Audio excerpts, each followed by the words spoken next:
Here we are. We talked quarterbacks, we talked running backs, so the next right decision would be wide receivers to fade. Hang here and I'll give you 5 wide receivers I don't want anywhere near my fantasy teams in 2021.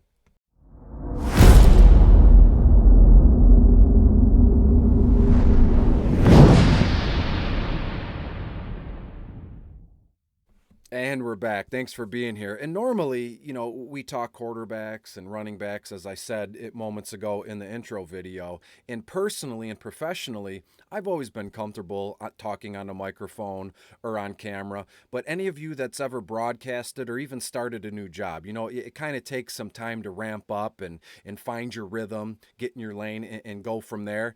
And again, these videos, I'm starting to become more comfortable, and hopefully it shows, because that's all I want to do. Have some fun, share some knowledge, and we'll go from there. We'll meet at the championship games here. Now, I know you're not here to these videos to hear me talk my life or silly philosophy. So thank you for being here. I love that we're doing this together, and it's going to be an unbelievably fantastic NFL season. So before we get into the actual wide receiver fades, and boy, are they a doozy, all 5 of them here, maybe 6. We'll see how it goes. I just want to say, go to Team Rise or Fall, like, share, leave a comment, on YouTube, or leave a comment on any social media sites.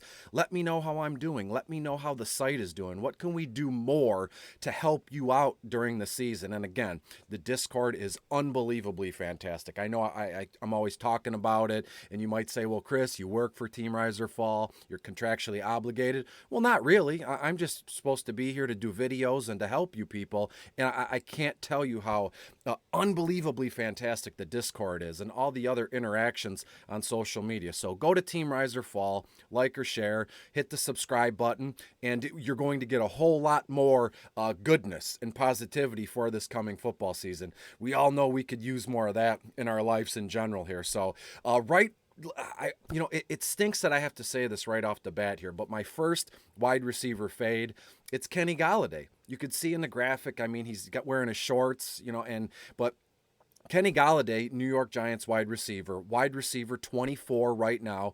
His IDP is like 61.3, margin of error, might as well call it 60 to 62-ish right there.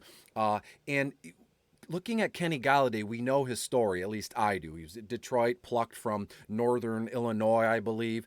He had a career season maybe 2 years ago, 1,100 yards, almost double-digit touchdowns, if I remember correctly. My brain doesn't function like it used to when I was a younger man here. But Kenny Golladay, he put on the show, like a dog and pony show in a way with Detroit. They switched their coaching staff, and he was kind of like we thought, I did, Kenny Golladay was going to be the last piece of the puzzle here. New coaching staff. We have Swift that's coming about. Our draft class is going to be unbelievable. And then he just was nowhere to be found. He sat out most of the season with a hip injury. Some people questioned his, not his loyalty, but his work ethic. Could he have come back? Did he just not want to because the team was just going nowhere? They were in the dumps, 6 feet under, however you want to put it there. So come to find out, the Lions did offer him, I believe, $18 million a season. This time last year, he declined, and then he was a free agent for quite some time. We didn't see it coming. We thought Kenny G was going to be one of the first wide receivers signed. He was like one of the premier free agent acquisitions at wide receiver, and nothing. And then the Giants, I don't want to say the Giants took a chance on him. He's a proven commodity. And then here we go. Now he's playing the soft tissue injury card in New York. And again, I don't want anybody to think I dislike Kenny Golladay as a man, or I dislike the New York Giants franchise. It's neither one of those. I'm just not willing to take a risk on a wide receiver who's going, 61st overall. So you're talking, best case, late 5th round, early 6th round. And look at some of the wide receivers that you can have in place of Kenny Golladay. DJ Moore in Carolina, wide receiver 22. Brandon Ayuk in San Francisco, wide receiver 26. ADP of 68. So you can grab DJ Moore right before Kenny Golladay. That comes and goes. Or you can wait and draft, as I said, Brandon Ayuk in San Francisco. I would prefer both of those kids over Kenny Golladay. No love lost here, Kenny. Wish you the best. And I think it was a great decision for, real life football here in Detroit. Let's go to my next guy. And again, people at a certain point, you're going to think that I just can't stand Amari Cooper, and it couldn't be further from the truth. Let me turn down the volume here. Amari Cooper is a talented wide receiver. We know, as I said, Cooper, Dallas wide receiver 16.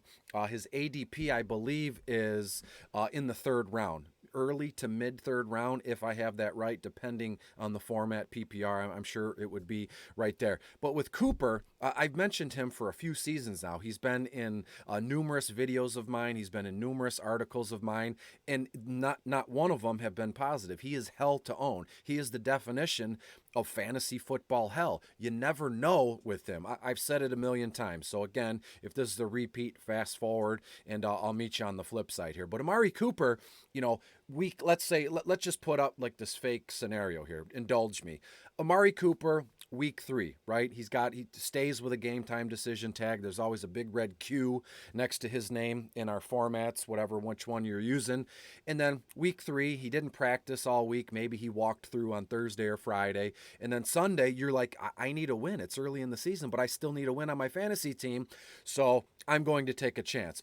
Amari Cooper rolls his ankle, first play of the game, and then he sits, and you're looking at a goose egg for Cooper in an important matchup for your fantasy football team. So you say, lesson learned, week 4, I will not play him. He goes out there week 4, scores 3 times, puts up 170 yards. So 2 weeks in a row, you're just fuming. Amari Cooper has screwed you. Why put yourself through that nonsense here? You're allowed to make your own decisions. Hopefully you listen to me somewhat and my silly opinions. You're allowed to make that decision. If you want to go through all this nonsense of Amari Cooper, have at it. I'm fully fading Cooper in 2021. Looking ahead here, another guy, young kid, famous TikTok star, Juju SmithSchuster in Pittsburgh. Juju is wide receiver 30 right now. ADP at about 77.34. Can round down. Let's say 77 even. Margin of error, as I say, 76 to 78. And Juju in that offense, it's been a bone of contention, let's say. That Pittsburgh offense should be humming on all cylinders. They got the young rookie in Najee Harris, Claypool in his second year. Deontay Johnson is going to command what? I have him for 120, 125-ish targets. So there's going to be plenty of plays, offensive plays to go around. Plenty of ball to go around. Hopefully Ben can get it together. If you didn't know, I'm fading Ben from the quarterback video. So if I'm fading Ben, I'm going to be fading Juju. And again, you would think that the two coincide together, but I could argue both sides. Here with Juju, I just think there's a case of, is his head, or is he really all in on football? Might be a silly comment by me. Of course, he's a professional athlete, plays football on YouTube, on Snapchat. Juju and I are friends. He's always posting videos of him doing these fun workouts where he's got dumbbells and he's on a Bosu ball. Bosu balls, it's flat on one end, and then the big, foam or rubber, ball is there, and you can do a lot of, you can stand on it. He's on a Bosu ball and he's firing up. He's working hard. I just don't understand why it doesn't translate onto the field as well as we think. Again, I'm a big expectations guy. People have placed the weight of the world on Juju's back here. I don't know if he can deliver with all these other moving parts here. And again, kid is what, 23, 24. He's not dead and gone. He's not just dead in the water, lame duck, however you want to put it. But at his price, I'm fully fading Juju SmithSchuster in the 2021 season. If we go down, next guy, it's Tyler Lockett. Now, I know from all the things I've done the last few years, broadcasts, articles, meeting and connecting with all of you, I've noticed one thing. You're either all in on Tyler Lockett or you want nothing to do with him. There's really no in between with him here, and I'm fully fading Lockett this coming season. Lockett is Seattle Seahawks wide receiver, obviously. Wide receiver 21, ADP of about 60, 59.4, 59.5. In that same area of ADP in your drafts, you can get Cooper Kupp, wide receiver 20, 57.8-ish overall. Or again, DJ Moore, as I said, who's wide receiver 22. And here's another little nugget here. Chase Claypool is going right before or just after, a pick or two right after Tyler Lockett. I'd prefer all three of them to throw in Brandon Ayuk there over Tyler Lockett. When it comes to Tyler, you know the deal. Playing in that offense with Russ, let Russ cook and all that. He cooks for what, 6-7 games, and then he disappears. DK Metcalf is the star wide receiver in that offense. We know Pete Carroll in Seattle is a huge run game guy. Chris Carson is there. I touched on him in passing with the fade running back article, and I'm not fading Chris Carson. I just think that Carson is going to get so much more work. DK Metcalf is going to command more, and Tyler Lockett, although the wide receiver 2 on that team, I think he's going to be relegated to a lot less targets than we think. In turn, he's going to see what? 800-900 yards, maybe even less than that total at the end of the year. And the one thing that drives me nuts with Tyler Lockett is he had what, 2, maybe 3 blow-up games last season. That's his MO. And my thing, kind of like Amari Cooper, good luck guessing when, those blow-up games are going to be. More than likely, I saw it last season. People, they took Tyler Lockett in and out of their lineups. He has a blow-up game, and then you get all wide-eyed and bushy-tailed, and you say, I'm going to put him in. He's going to score 3 touchdowns again. And then he's just a ghost for the next 4 or 5 weeks.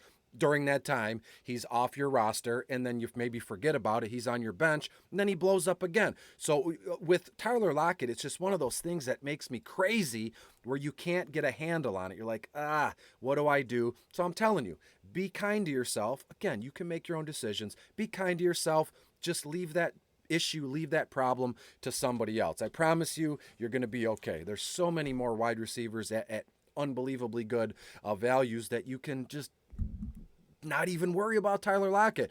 A few more guys I want to mention, just in passing, won't spend a ton of time. Odell Beckham Jr., Cleveland Browns wide receiver. He's wide receiver 29 right now, 28.8. ADP at about 75, so middle of the 7th round. What are we going to do with him? Everybody loves Baker. Cleveland Browns are rags to riches stories. Hopefully the Lions can do the same thing here, but I'm not here to talk about my personal relationship with football. OBJ, you got Higgins in that same vein of ADP, Claypool, 28, wide receiver 28. I'd prefer both guys over Odell Beckham. Does this guy have anything left in the tank? We shall see, but if he does, it'll be on someone else's team. Julio Jones, really quick. Tennessee's new wide receiver stud, all pro, surefire Hall of Famer. But for this season, he's wide receiver 14. Now look, Julio Jones is, I'm not in any way putting Julio Jones down. He's unbelievably talented. But again, with his price, with his value, we all know a lot of people, including me, place high priority, high importance on value. What's the cost? What's the value? And we go from there. I just don't think Julio can deliver like a wide receiver 14. It's going to be close, but I just don't want that every week playing matchups with him. If I'm going to draft a wide receiver that's wide receiver 10 to 15, actually wide receiver 10 to 20, he's a set it and forget it guy, meaning I draft him, he's in my lineup, I don't have to worry about moving him in and out other than a bye week. With Julio, maybe he underperforms, right? Maybe he finishes as wide receiver 22, 23, 24, maybe 25, and that's fine, but you're looking at a difference of 10 other selections based on ADP and value. So Julio, you're fantastic. No ill will there. I just don't want him as his price there. So let's recap really quick. Kenny Golladay, bummer with him. Amari Cooper, might get a lot of flack for that one. Fully fading Cooper. Fully fading Juju Smith-Schuster in Pittsburgh. Tyler Lockett, as I said, see ya, be an issue on someone else's team. And then a guy like OBJ, Odell Beckham Jr., Julio Jones. And I'll throw last minute here, Will Fuller V in Miami now, wide receiver 41.3. His ADP is about 106. So you're looking at the 10th or 11th round. I know Will Fuller is suspended for the first game of the season. Nothing crazy. But again, another guy with all these soft tissue injuries, will he, won't he kind of thing. So save that nonsense. Save yourself the nonsense and just fade these guys. Let them be someone else's problem. That's the theme of the video here. So thanks for being here. Go check out Team Rise or Fall. I'm telling you, I mentioned it in the opening of the video. unbelievably helpful, good tools on that website. Go like, subscribe, leave a comment. Was this video as good for you as it was for me? That's all I really care about. Are you getting what you need from me? So thanks so much, and I'll be in touch. Bye.